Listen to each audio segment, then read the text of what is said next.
তাহলে কী রান্না করেছি বলো তো? দেখো কী ভাত করেছি আজকে। বিরিয়ানির চালের রাইস করেছি। এর সাথে কী আছে বলো তো? দেখাচ্ছি, দাঁড়াও। এদিকে আমার ছিটকে লেবু।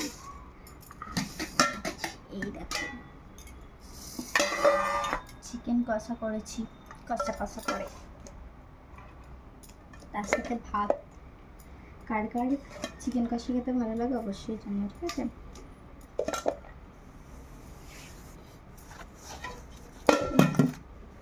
আর তার সাথে লেবু, এই যে। আর এখানে আছে আলু ভাজা, পটল ভাজা, স্যালাড আছে, পেঁয়াজ। আর এই যে দেখো আর আজকে দুপুরে এই মেনু আমাদের। তোমাদের দুপুরে কি মেনু ছিল অবশ্যই কিন্তু জানিও। নিউজ ভিডিওতে আবার দেখা হচ্ছে তোমাদের সাথে। টাটা।